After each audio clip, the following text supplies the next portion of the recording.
Good afternoon class. Welcome back to my channel professor Funkesh. और आज की इस वीडियो में हम डिस्कस करने जा रहे हैं बीएससी फर्स्ट ईयर का paper mechanics, paper first that is mechanics. आज बीएससी फर्स्ट ईयर का पेपर था मैकेनिक्स, श्रीदेव सुमन यूनिवर्सिटी, उसी को हम डिस्कस करने जा रहे हैं। उसमें 3 सेक्शन थे, सेक्शन ए, सेक्शन बी और सेक्शन सी। तो जैसा कि हमने कल डिस्कस भी किया था, आपके लिए मैंने वीडियो रिलीज किया था इंपॉर्टेंट क्वेश्चंस का, और आप लोगों ने नोट भी किया होगा। जितने भी इंपॉर्टेंट क्वेश्चंस थे सेक्शन सी में, वो सब मेरे वीडियो से आए हुए हैं। State and proof Bernoulli's theorem भी आया हुआ था, मैंने अपने वीडियो में जिक्र किया था। केपलर्स लॉज का भी मैंने अपने वीडियो में जिक्र किया था। इसी तरह से मैंने अपने क्लास में जो बच्चा रेगुलर पढ़ने आता था, वहाँ मैंने बहुत जोर देके कहा था कि टॉर्सनल रिजिडिटी जो है सिलेंड्रिकल बॉडी की, वो पूछता है वहाँ पे। वो टॉर्सनल रिजिडिटी करके पूछ सकता है, टॉर्सनल पेंडुलम करके पूछ सकता है, मैंने कहा टॉर्सनल सेलन करके पूछ सकता है, मैंने कहा इस तरह से वो क्वेश्चन पूछा होता है 4 नंबर में। ठीक इसी प्रकार से और भी क्वेश्चन थे जो मैंने आपको कहा था। और हाँ, मैंने कहा था पैरेलल एक्सिस थ्योरम या परपेंडिकुलर, दोनों में से एक पढ़ के आप जाओगे, दोनों आप पढ़ के जाओगे, दोनों में से एक 100% आनी है। और उसके बेस पे एक उसका मोमेंट ऑफ इनर्शिया, चाहे वो रिंग का पूछे, चाहे डिस्क का पूछे, चाहे वो आपका स्फेरिकल शेल का पूछे। और वो पूछा था उसने किसका, डिस्क का पूछा होता। तो कहने का मतलब ये है कि जिन्होंने वो वीडियो देखी होगी, और देखने के बाद उसे सिर्फ देखना नहीं था, करना भी था। जिन्होंने देख के वो क्वेश्चंस करे, अपने घर में प्रैक्टिस करके गए होंगे, उनका पेपर मैं समझता हूँ कि 90% अच्छा रहा होगा। और जिन्होंने प्रैक्टिस नहीं की होगी, सिर्फ वीडियो देखी है, उनका मैं नहीं कर सकता हूँ। तो आप जो है इस वीडियो में कमेंट बॉक्स में आप मुझे बताएं कि आपका पेपर कैसा रहा, मेरे वीडियो का आपको जो है कितना फायदा मिला। अब हम डिस्कस करते हैं आज के पेपर। आज के पेपर में पहला सेक्शन था ऑब्जेक्टिव क्वेश्चंस का, जिसमें कि 16 क्वेश्चन थे टोटल। पहला क्वेश्चन था N inertial frame. Inertial frame कैसी फ्रेम होती है, तो इसमें इसका आंसर था सी वाला, मूव्स विद यूनिफॉर्म वेलोसिटी और एट रेस्ट। इनर्शियल फ्रेम जो होती है वो एक तो रेस्ट में होती है, और किससे मूव करती है, यूनिफॉर्म वेलोसिटी से। दूसरा क्वेश्चन था आपका, पेपर आपके पास भी होगा, if vector F is a conservative force then which option will be definitely true. आपको 4 ऑप्शन दिए हुए थे ABCD। तो हमेशा याद रखो, यदि कोई भी वेक्टर एफ, यदि कोई भी फोर्स यदि कंजर्वेटिव फोर्स है, तो उसका कर्ल हमेशा क्या होता है, 0 होता है। तो उसके अनुसार आपका जो ऑप्शन डी था, आपके पास, मैं लिख देता हूं यहाँ पे, vector del cross vector F is equal to 0। ये 0 ना था, क्योंकि आपके पास 4 ऑप्शन थे, सब में डेल बना हुआ था, लेकिन क्रॉस जो था ये वाला, ये सिर्फ एक ही ऑप्शन में था, वो था डी ऑप्शन। आपको हमेशा याद रहना चाहिए कि डाइवर्जेंस के केस में हम डॉट लेते हैं, यदि डाइवर्जेंस है तो हम डॉट लेते हैं, और कर्ल है तो हम क्रॉस लेते हैं। क्योंकि कर्ल था तो कर्ल के केस में क्रॉस लेते हैं। हमें पता है कि कंजर्वेटिव फोर्स में क्या होता है, कर्ल 0 होता है। तो कर्ल 0 होता है, तो जहां पे क्रॉस होगा वो क्या होगा, 0 होगा। तो means option D is the correct answer. तो इसका आंसर होगा ऑप्शन डी। अब बात करते हैं तीसरे क्वेश्चन की। तीसरे क्वेश्चन में वो कह रहा है when bullet is fired from a gun, जब किसी बंदूक से हम क्या करते हैं, गोली चलाते हैं, तो द गन रिकॉइल्स, पीछे को झटका लगता है। This is due to principle of conservation of. ऐसा किस प्रिंसिपल के कारण होता है, तो सभी को पता है, ऐसा जो है कंजर्वेशन ऑफ लीनियर मोमेंटम के कारण होता है। तो that is the option A is the right answer. हम बात करते हैं चौथे क्वेश्चन की। The following law of Newton is equivalent to law of conservation of momentum. Newton के आपको पता है कि 3 नियम थे, first law, second law, third law. तीनों में से कौन सा नियम जो है कंजर्वेशन ऑफ मोमेंटम के इक्विवेलेंट होता है, तो मोमेंटम किस में कंजर्व होता है, थर्ड लॉ में कंजर्व होता है। तो इसलिए इसका आंसर होगा ऑप्शन बी। आप चेक कर लेंगे। इसी तरह से फिफ्थ क्वेश्चन है moment of inertia of a solid sphere about its diameter is. कोई भी सॉलिड स्फीयर है, उसकी मोमेंट ऑफ इनर्शिया जो है डायमीटर के अबाउट कितनी होती है, डायमीटर के अबाउट होती है 2/5 mr²। ये था ऑप्शन बी। मैंने आपको जब मोमेंट ऑफ इनर्शिया वाली यूनिट पढ़ाई थी, बहुत डिटेल मैंने वो पढ़ाई थी, आपको ध्यान होगा, मैंने वहां कहा था कि ऑप्शन में पूछ सकता है वो कि मोमेंट ऑफ इनर्शिया डायमीटर के अबाउट बताओ, मोमेंट ऑफ इनर्शिया टेंजेंट के अबाउट बताओ, मोमेंट ऑफ इनर्शिया रॉड के अबाउट बताओ। तो डायमीटर का अबाउट कितनी होती है, 2/5 mr², means option B is the correct answer. अब बात करते हैं 6th क्वेश्चन की। 6th क्वेश्चन में कह रहा है if the torque acting on a system of a particle is 0 then which of the following is conserved। हमेशा याद रखो, यदि किसी सिस्टम पे टॉर्क एक्ट कर रहा है, टॉर्क मींस टो, यदि किसी पे एक्ट कर रहा है और 0 है, तो उस केस में आपका एंगुलर मोमेंटम कंजर्व होता है। और एंगुलर मोमेंटम जो है ऑप्शन सी था, option C is the right answer. 7th question की बात करते हैं, relation between angular momentum and moment of inertia. Moment of inertia होता है आई, एंगुलर मोमेंटम होता है ओमेगा। इसके बीच में क्या रिलेशन होती है, इसके बीच में रिलेशन होती है capital L is equal to I omega, और ये था option A. Option A is the right answer. अब बात करते हैं 8th क्वेश्चन की। 8th क्वेश्चन में था inside a thin uniform spherical shell, कोई भी एक यूनिफॉर्म स्पेरिकल शेल है, उसके अंदर क्या जीरो होता है? तो कोई भी यदि स्पेरिकल शेल है उसके अंदर जो है आपका ग्रेविटेशनल फील्ड जीरो होता है। तो ग्रेविटेशनल फील्ड जीरो होता है, तो इसका आंसर होगा ऑप्शन ए। बात करते हैं 9th क्वेश्चन की। Total energy of a satellite revolving around the earth is, हमारे जो ये अर्थ है इसके अराउंड जो सैटेलाइट जो रिवॉल्व करती रहती है उसका टोटल एनर्जी क्या होती है? तो उसकी टोटल एनर्जी जीरो होती है, क्योंकि उसकी काइनेटिक एनर्जी भी वहां पे जीरो होती है इनफाइनाइट पे, और पोटेंशियल एनर्जी भी क्या होती है? जीरो होती है। और kinetic energy plus potential energy equal to होता है टोटल एनर्जी, और टोटल एनर्जी क्या होती है? जीरो। तो इसका आंसर हो जाएगा आपका ए। तो 9th का भी क्या हो जाएगा? ए। अब बात करते हैं 10th क्वेश्चन की। 10th क्वेश्चन वो पूछा था कि कौन सी रिलेशन आपको ट्रू दी हुई है? तो ट्रू वाले इसका आंसर था आपका ऑप्शन सी। ऑप्शन सी था capital G capital M is equal to G R square. इसको अगर हम सिंप्लीफाई करके लिखा जाएगा small G is equal to capital G capital M upon R square. ये रिलेशन होती है इसके बीच में। तो option C is the right answer of question number 10। अब बात करते हैं 11th की। 11th में था आपका theoretical limiting value of Poisson ratio R. जो बच्चा रेगुलर क्लास में आया होगा, मैंने लिखवाया आपको नोट्स में बकायदा। जब पॉइसन रेशियो में पढ़ा था तो पॉइसन रेशियो मैंने आपको लिखाया था कि थ्योरेटिकल वैल्यू क्या होती है और प्रैक्टिकल वैल्यू क्या होती है। तो उसने पूछ लिया है यहाँ पे थ्योरेटिकल वैल्यू इसकी जो है -1 से 0.5 के बीच में बिलोंग करती है, क्योंकि पॉइसन रेशियो को हम सिग्मा से डिनोट करते हैं। तो सिग्मा जो है आपका -1 से 0.5 के बीच में बिलोंग करता है। तो option B is the right answer of 11th। बात करते हैं 12th का। The correct relation between Young's modulus, bulk modulus and modulus of rigidity, वो था y is equal to 3k 1 minus के 2 सिग्मा, और ये था आपका ऑप्शन ए। तो option A is the right answer. करवा रखा है, मैंने कहा था वेरी इंपॉर्टेंट फॉर एग्जाम, और आ गया है रिजल्ट के रूप में।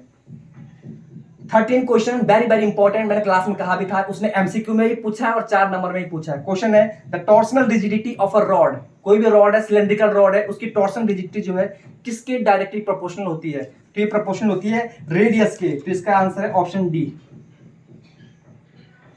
14th क्वेश्चन की बात करते हैं। इसमें कह रहा है unit of surface tension is. आप जब बीएससी में है, मेरा पहला लेक्चर था सरफेस टेंशन। मैंने क्या कहा था आपको? मैंने कहा surface tension is denoted by capital T. Capital T is equal होता है फोर्स पर यूनिट लेंथ।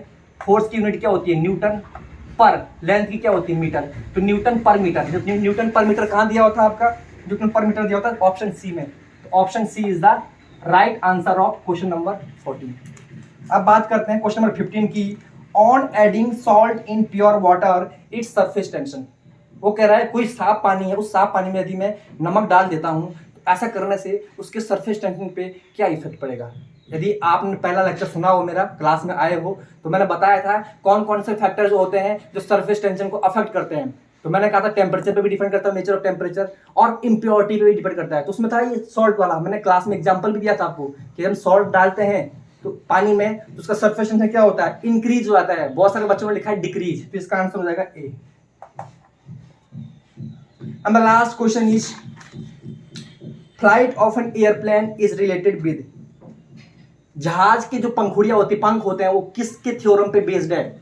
बहुत से बेवकूफ बच्चे हैं जिन्होंने वहां पे लिखा पास्कल लॉ। अरे बेवकूफो, यदि आप क्लास में आए होंगे, और मैंने बर्नौलीज थ्योरम 2 दिन पढ़ाई थी आपको, क्योंकि एक दिन में वो डेरिवेशन नहीं हो सकता है। तो मैंने सबसे पहले शुरू करने से पहले मैंने आपको यही कहा था कि बर्नौलीज थ्योरम में जो एरोप्लेन के जो विंग्स होते हैं वो किस पे डिपेंड करते हैं? बर्नौलीज थ्योरम पे। तो बर्नौलीज कहां दिया हुआ था? बर्नौलीज जो था ऑप्शन डी। तो option D is the right answer. Aeroplane के जो विंग्स होते हैं वो बर्नौलीज थ्योरम पे बेस करते हैं, ना कि पास्कल लॉ पे। अब बात करते हैं सेक्शन डी की। सेक्शन डी में आपकी सिर्फ थ्योरेटिकल क्वेश्चंस है, और थ्योरेटिकल क्वेश्चंस मैंने जो कल वीडियो भेजा था, जिन्होंने सीरियसली उसको लिया होगा, पढ़ा होगा, मैं समझता हूँ उसके 90% मार्क्स कहीं नहीं गए। जिसने उसको नहीं पढ़ पाया होगा किसी कारणवश, उसका फिर वो अपना जान सकता है खुद। इसमें जो मैंने कल आपसे डिस्कस किया था अपने वीडियो में, मैंने कहा था सरफेस टेंशन या फिर सरफेस एनर्जी, दोनों में से वो कोई एक क्वेश्चन पूछ सकता है। What do you understand by surface tension या what do you understand by surface energy. तो क्वेश्चन पूछा है what is surface energy of a liquid, explain करो। तो ये क्वेश्चन भी मेरे वीडियो से आया है। दूसरा question what do you understand bye Poisson ratio. मैंने अपने वीडियो में कहा था कि वो शॉर्ट नोट पूछ सकता है, write a short note on Young's modulus, bulk modulus और पॉइसन रेशियो। तो यंग्स और बल्क तो उसने पूछा नहीं, लेकिन पॉइसन पूछ लिया है। पढ़ के गए होंगे तो कर लिया होगा। Third question, define and explain Kepler third law of planetary motion. मैंने कहा था आपको कि न्यूटन्स के तीनों नियम और केपलर्स के तीनों नियम पढ़ के जाना है, दोनों में से एक क्वेश्चन पूछेगा वहां। तो उसने यहाँ पे पूछ लिया है कि डेफिनेशन भी बताओ और उसको एक्सप्लेन भी करो। केपलर का तीनों नियम नहीं, केपलर का सिर्फ थर्ड लॉ पूछ रहा है, वो लॉ ऑफ एरिया वाला वो पूछ रहा है इसमें। इसके अलावा वो पूछ रहा है एक्सप्लेन ग्लोबल पोजिशनिंग सिस्टम। यदि मैं इसको शॉर्ट में लिखूं तो ये हो जाता है आपका ग्लोबल पोजिशनिंग सिस्टम, को शॉर्ट में कहते हैं जीपीएस। कुछ बच्चे कह रहे थे सर आपने फर्स्ट यूनिट और थर्ड यूनिट के नोट्स हमें नहीं दिए, मतलब इंपॉर्टेंट क्वेश्चन नहीं बताए हैं। तो मैंने कल उसके लिए वीडियो बनाया था, अगर किसी ने देखा होगा तो मैंने वहां जिक्र किया था कि जीपीएस भी पढ़ के जाना है, शॉर्ट नोट में पूछ सकता है। तो उसने आज जो पूछ लिया है 2 नंबर में, कोई पढ़ के गया होगा जीपीएस तो करके आया होगा, नहीं पढ़ के गया होगा तो फिर नहीं करके आया होगा। 4 क्वेश्चन मेरे जो वीडियो था उसके अनुसार मैं बता रहा हूं आपको। अगला क्वेश्चन मैंने कल कहा था प्रूव दैट, कल नहीं कहा था, 2 दिन पहले जो वीडियो डाला था उसमें कहा था prove that the work done by a conservative force around a close path is 0। कोई भी क्लोज पाथ है, उस क्लोज पाथ में आपका वर्क डन क्या होता है, 0 होता है। ये प्रूव करना था, ये मैंने आपको बताया था, जो वीडियो मैंने 3 दिन पहले रिलीज करी थी। अगर आपने उसमें पूरी वीडियो देखी हो तो, कट करके देखी होगी तो फिर शायद आपको मिस भी कर दिया हो आपने, हो सकता है। अब बात करते हैं सेक्शन सी की, जो कि 4 नंबर का एक क्वेश्चन है। इसमें भी पूरे आपको 5 क्वेश्चन, सेक्शन सी में क्या था आपका, सेक्शन सी में आपको 5 क्वेश्चन जो है करने की चॉइस थी और 3 क्वेश्चन छोड़ने की चॉइस थी। टोटल 8 क्वेश्चन थे आपको। एक क्वेश्चन जो है 4 नंबर का था और 5 क्वेश्चन कितने हो गया, 4 × 5 = 20 मार्क्स का वेटेज था। अब मैं बताता हूं कि मेरे वीडियो से क्या क्वेश्चन आए हैं वहां पे। तो पहला क्वेश्चन है state and prove Bernoulli's theorem. मैंने आपको पहले ही कहा था आपको बर्नौलीज थ्योरम किसी भी हालत में करके जाना है, और मैंने अपने उस वीडियो में कहा भी था कि Bernoulli's theorem is nothing but it is a sum of kinetic energy plus potential energy plus pressure energy = constant. ये कहा था मैंने आपको, kinetic energy plus potential energy plus pressure energy = constant. ये प्रूव करना था आपको, जिसने करा होगा वो करके आ गया होगा। नेक्स्ट क्वेश्चन, क्लास जिसने पढ़ी है टॉर्सनल रिजिडिटी ऑफ सिलेंडर या twisting couple per unit twist के नाम से भी आता है, लेकिन इसलिए twisting couple per unit twist के नाम से ना पूछ के डायरेक्ट टॉर्सनल रिजिडिटी पूछा है, वो भी मैंने आपको क्लास में बताया था। क्वेश्चन है derive an expression for the couple required to twist a uniform solid cylindrical rod, what is torsional rigidity. पहले तो पूछा उसने कि टॉर्सनल रिजिडिटी क्या होता है, मैंने आपको लिखवाया क्लास में, यदि आप आए हो, नहीं आए हो तो इट्स योर प्रॉब्लम। और फिर कहा कि डिराइव करो कि किस तरह से जो है आप सॉलिड सिलेंड्रिकल रॉड के लिए ट्विस्टिंग कपल निकालोगे। बहुत बड़ा अच्छा डेरिवेशन था, करवाया था, लेंदी था, करा होगा, नंबर मिले होंगे। अगला क्वेश्चन उन्होंने रिपीट किया है, 2 नंबर के क्वेश्चन में उन्होंने पूछा है केपलर का थर्ड लॉ, और यहाँ 4 नंबर के क्वेश्चन में पूछा है state Kepler's law of planetary motion. Kepler के तीनों नियम जो है स्टेट करने, मीन्स उसकी डेफिनेशन बतानी है। और आगे पूछ रहा है कि जियो सिंक्रोनस ऑर्बिट क्या होता है, ये भी कल बताया था आपको। अगला क्वेश्चन है define gravitational potential. Gravitational potential मैंने कल के वीडियो में कहा था, जो बनाया था मैंने 3rd यूनिट का, कि आपको पढ़ के चले जाना ग्रेविटेशनल पोटेंशियल क्या होता है, ग्रेविटेशनल पोटेंशियल एनर्जी क्या होती है, पढ़ के गए होंगे तो आपने क्वेश्चन भी कर दिया होगा, मैं उम्मीद करता हूं ऐसी। इसके अलावा establish the parallel axis theorem for moment of inertia. मैंने कहा था कि 2 थ्योरम है, एक है परपेंडिकुलर एक्सिस और दूसरी पैरेलल एक्सिस। दोनों ही पढ़ के आपको जानी है, दोनों में से एक आएगी। कौन सी आएगी ये नहीं कह सकते, लेकिन दोनों में से एक आएगी। जो पढ़ के गया होगा उसने कर भी दिया होगा। उसके बेस पे मैंने कहा था कि वो आगे डेरिवेशन पूछेगा कि मोमेंट ऑफ इनर्शिया फाइंड करो, या तो डिस्क की फाइंड करो, या रिंग की फाइंड करो, या फिर स्फेरिकल शेल की फाइंड करो। तो यहाँ उसने डिस्क की पूछी है इस बार, डायमीटर के अबाउट। बहुत आसान था, क्लास में करवाया भी है, जो बच्चा रेगुलर आता है उसको पता है। इसके अलावा मैंने कल के लेक्चर में कहा था 1st यूनिट का एक पहला क्वेश्चन है what are frame of reference. मैंने कल भी कहा था, अगर आपने वीडियो पूरा देखा हो, फ्रेम ऑफ रेफरेंस क्या होता है और ये कितने टाइप्स की होती है। तो हम सभी को पता है कि 2 टाइप की फ्रेम होती है, एक इनर्शियल फ्रेम ऑफ रेफरेंस और एक non inertial frame of reference. जो पढ़ के गया होगा उसने इसको कर दिया होगा, जो नहीं पढ़ के गया होगा उसने नहीं किया होगा। तो 5 क्वेश्चन करने थे, वो 5 क्वेश्चन मेरे वीडियो से आए हैं। बाकी 3 क्वेश्चन की आपको छोड़ने की चॉइस भी थी। तो कहने का कुल मतलब इतना है कि जब टीचर आपको कुछ बताता है अपने वीडियो के थ्रू या क्लास में, जो रेगुलर आया होगा उसके लिए पेपर जो है बहुत इजी पेपर था, बहुत इजी पेपर था।